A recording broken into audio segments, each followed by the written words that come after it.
What's going on, everybody? Zach here with Southern Loon Retrievers, and welcome to another episode of Fury's Life. Temperature dropped a ton last night, so it went from like 80 degrees. It's like 38 right now.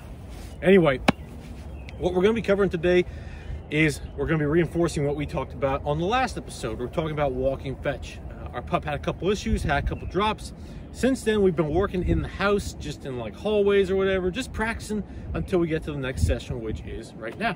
And what we're going to be doing is just the same thing we're doing that we did in the last episode, different environment. This is going to prove that different environments can change how your pup reacts. And you can use that as a teaching advantage to lock in what you're trying to teach. So while we had issues over there by the fire department, today we're at a different field here, and we're going to apply the same technique, same verbiage, same tone of voice, and see how our pup does. Let's get some big bumpers and let's get to work.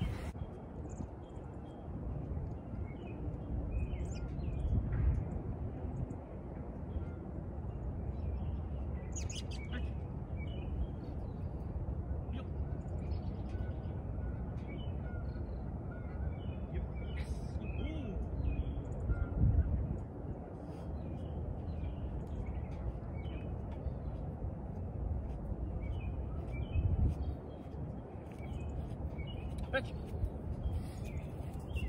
Good. Fetch. Heel. Give it. Yes. Good ball. Go.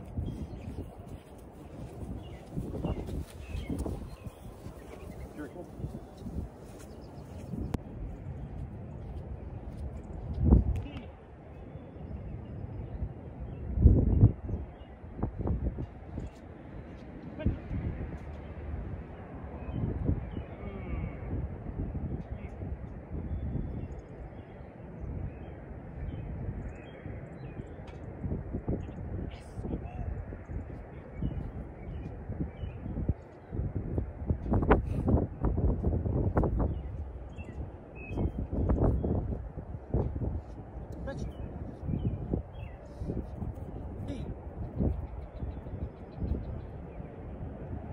No, sir. Fetch.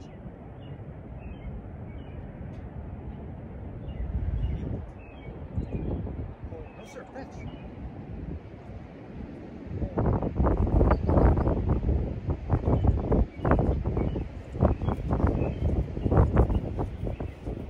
Heel.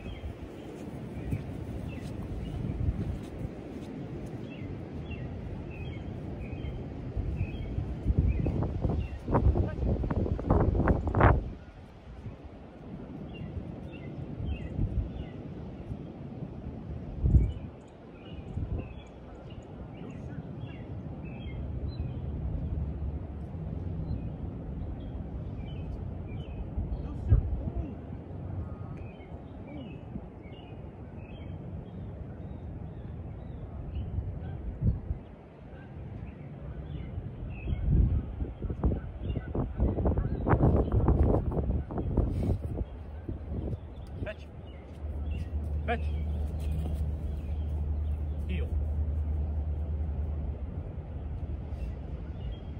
Give it. Yes, good ball. Let's go.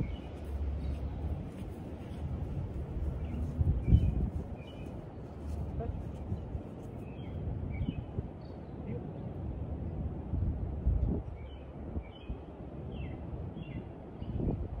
Give it. Good ball, yes.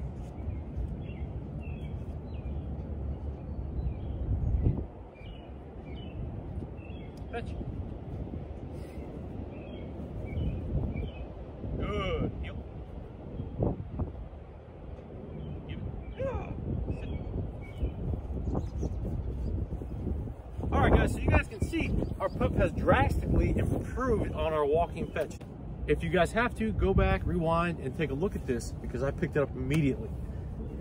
As our pup was going through, he was self-teaching himself in a sense. Now, this is something that's hard to teach. It's definitely possible, and we do it through force fetch with the actual tools. But in terms of the pup understanding it, him or herself, that's all on them. And what I'm talking about is, if you rewind, you'll see that when he would pick up on the sides or like on the little tip here, he'd always have a drop. When he'd pick up straight in the middle, he started picking up on that. He had a solid hold. So That's why I like using the bigger bumpers, because it's either a pass or fail with the big bumpers with the weight.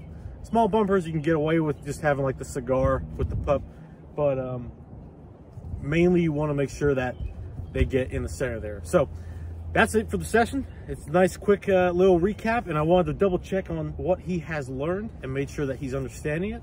We'll do probably about 2 or 3 more sessions of this, formal sessions, and then we'll proceed to some big boy gun dog work. So keep your sessions short. Remember, keep it fun, upbeat, and effective, and we'll see you on the next episode. Thanks for watching. Good boy. Try to catch me howling at the moon.